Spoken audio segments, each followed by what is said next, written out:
Welcome back to my channel. My name is Kayla, and today I'm going to be filming the mid-year book freakout tag thing, which is fun because last year watching everybody's mid-year freakout tags is what like really got me obsessed with a lot of my favorite like booktubers and everything. So it's kind of fun to get to do it this year. Yeah.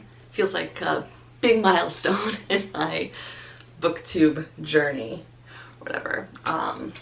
So far this year I've read 37 books, which is about halfway to my goal, which is 75. I was really hoping to read 100 books this year, but I had like a couple not so great reading months when I was like going through some stuff. So I feel like 75 is a lot more reasonable. So a lot of the books I don't actually have because I'm a big fan of like audiobooks in the library, but I'll show you the ones I do have and then just put like little pictures up for the ones I don't. Okay, so first question is best book you've read so far this year, and I would have to go with Our Wives Under the Sea by Julia Armfeld, which is, if you haven't read it or heard a ton about it, it's basically about a lesbian couple where one of them is like a marine biologist. I don't really know, but she goes on like a deep sea expedition and ends up getting stuck there like at the bottom of the ocean for 6 months, and it follows like her through that experience, and then the other part follows her wife like adjusting to when she comes back and all of that. And it's like a literary fiction with a little bit of horror sci-fi elements, but really the whole thing is just about grief and loss and love, and it was incredible. Like, I cannot recommend it enough. Like, if you are even a little bit curious about it, like, go read it. Number 2 is the best sequel you read this year. I haven't read a ton of sequels, so I'd have to go with either Hellbent by Leigh Bardugo, the sequel to Ninth House, which I read last year, or Crooked Kingdom by Leigh Bardugo, the sequel to Six of Crows, which I read right before reading Crooked Kingdom in January. So Hellbent, I mean, they're sequels, so you can't really talk a ton about them, but Hellbent is the sequel to Ninth House, which is like a dark academia fantasy kind of book about this girl, Alex, who goes to Yale and is a member of like one of the secret societies, but the secret society she's a member of, their job is basically to monitor the magic and all the dangerous activities of the other secret societies. So they're kind of like the watchdogs of Yale or whatever, and there's a lot of mysteries, and it's so good. And then Crooked Kingdom is the sequel to Six of Crows, which is within the Grishaverse, but it doesn't include like as much magic, I guess, as like the Shadow and Bone trilogy. It's basically just a heist novel, and Crooked Kingdom I like a little bit more actually than Six of Crows, just because the characters' relationships are stronger. Like, a lot of them are just meeting for the first time in Six of Crows, and the heists in here are a little more complicated. I don't know, I just really love that. 3, new releases you haven't read yet but you want to. Gonna stick with ones that I own, because there's so many new releases that I haven't read that I want to. Like, I don't read enough. But Yellowface by R.F. Kuang is probably my number 1. I'd like to read that very soon, but I have to focus on the library books I have. And then I have Penguin. An audiobook, I have Happy Place by Emily Henry. So yeah, those are probably my top 2 most anticipated reads of books that I already own. Number 4 is most anticipated release of the second half of the year. I'm not always great at following like books that are going to come out, so just kind of off the top of my head, the Silver Nitrate, the book that's coming out by Sylvia Moreno Garcia. It sounds really cool. I don't remember a ton of what it's about. I want to say it's about like the film industry, and I don't know. I'll just read anything she puts out. And then also None of This Is True by Lisa Jewell. I really enjoyed. Then She Was Gone. I don't want to read more of her books. I own a couple other ones, but this one sounds really good. It's like a podcast, like a woman kind of becomes the subject of her own podcast. She like meets a girl who ends up being a murderer or something. I don't really know anything about it, but it just sounds really good. It sounds like something where the audiobook is going to be really good because like I think it's like a full cast, and when there's a podcast, I love that. So yeah, very excited about that. Number 5 is The Biggest Disappointment of the Year. That's hard.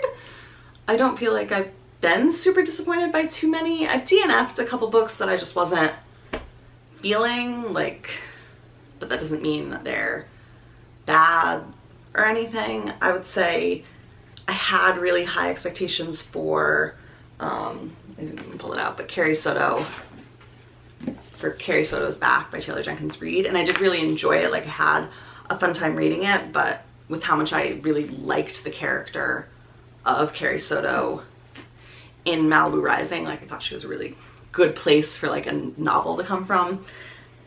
I was just a little let down by some of the things. There was a little too much focus on like the relationship, the romantic relationship, which I didn't feel like was really doing anything, even though I liked him a lot, and I wish there had been more focus on like her female friendships, and especially with the other tennis player that she has like the rivalry with. I think those were like the best scenes of the book, but whatever.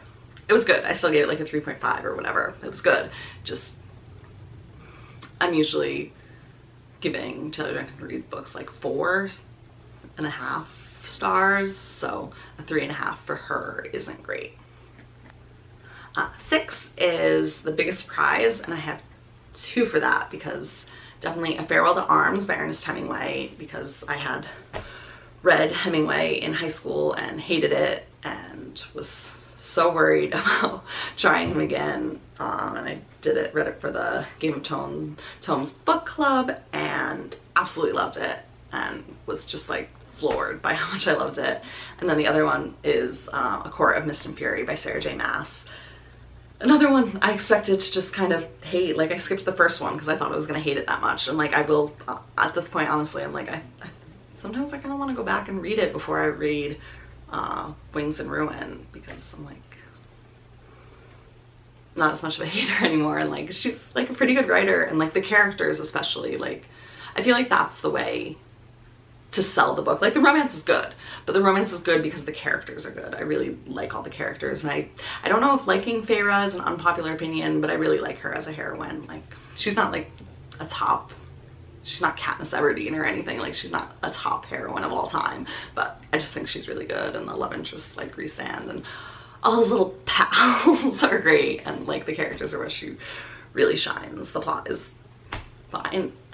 Like the writing is fine, like, but the characters, like, yeah. 7 is Favorite New Author. That was kind of hard because my first instinct was Leigh Bardugo, but I read Ninth House last year, and that's why I bought all her other books, so I don't think that really counts, even though I kind of read everything she wrote this year. Ashley Winstead, I read The Last Housewife, and I really loved the way she wrote, so I'm really excited to read In My Dreams I Hold a Knife, so maybe her.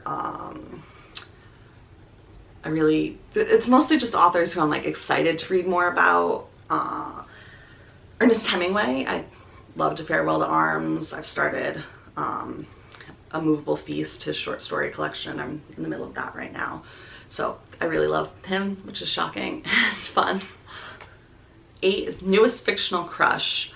I'm problematic, so my answer is Kaz from Six of Crows, and Nina from Six of Crows, and all the other books she's in. So yeah, Kaz, yeah. Newest favorite character. Honestly, I love the way that Leigh Bardugo writes characters. So I've got to go with Zoya Nastyalensky and Alina Starkov from Shadow and Bone books, two of my absolute favorites. I feel like having a favorite character is so much easier in like a series, whereas in a standalone, like, your story is so contained that even when you really love them in that thing, like, it's not as much that can be done in a series. So number 10 is book that made you cry, which honestly is most of them. Like, if I don't cry when reading a book, like, it can't be 5 stars basically. So my number one answer for this is Our Wives Under the Sea. Absolute sob fest, devastating. I cried a lot in Crooked Kingdom and Rule of Wolves. Last books and duologies always kind of get me too, you know. So yeah, that would be my answer. But Our Wives Under the Sea is like number one. If I think about it too hard, I feel like I might cry again. 11 is a book that made you happy. I would go with Psalm for the Wild Built by Becky Chambers. I'm really excited to read the Prayer for the Crown Shy. I have it from my library. And then the Tea Dragon Society by Kay O'Neill. Just all the graphic novels I've really been enjoying. Sheets and Delicates, and I'm reading Mooncakes right now, and just like, it just feels like so like happy just to, I don't know, it's like unlocking my inner child to like read graphic novels, even when the topics are not always like the lightest thing exactly. Like, it's not like graphic novels are for kids, but I think that I had this idea that like I couldn't enjoy them and be like a serious reader, but now I'm learning that like, no, it's just like another kind of art that is just as serious as a 600-page novel, you know? So I like leaning into my graphic novel era, and I am so happy about it. 12 is the most beautiful book you bought or received this year. I think all books are beautiful in their own special ways.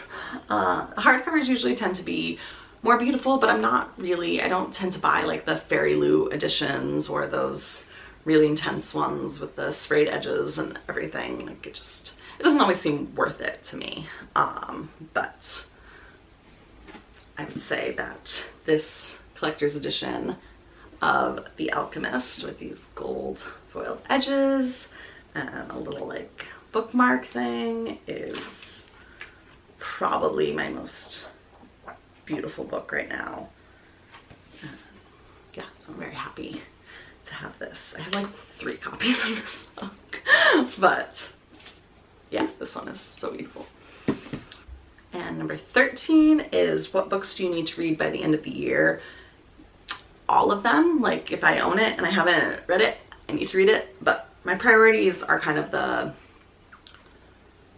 like books that I got for Christmas and my birthday last year that I haven't yet read. So Babel, Legendborn,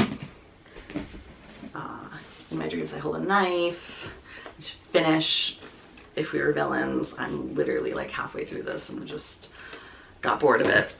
And tomorrow and tomorrow and tomorrow. So those are probably my priorities. Right now it's June, so I'm reading like gay books, but once I get out of like gay book season, I mean, I read gay books all the time as I'm gay, but yeah, I will start making a dent into my physical TBR.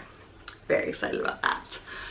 So yeah, I'm excited about all the books I've read this year, and honestly, I feel like Our Wives Under the Sea is going to stay my favorite book, and I will be talking about it again in December. But I'm also really excited to see what books I fall in love with in the next 6 months and see if I hit my reading goal. And yeah, I'm just really excited to just keep reading and talking about books and all of that. So yeah, tell me what your favorite book you've read this year was, or your biggest disappointment, because I kind of love hearing about books that people hate. I wish I because I don't read a lot of books that I end up hating. I tend to like quit them pretty quickly. I'm like so fascinated by like people hate reading books. It's like so fun to me. But So thanks, and like, subscribe, and let's enjoy the rest of this reading year together.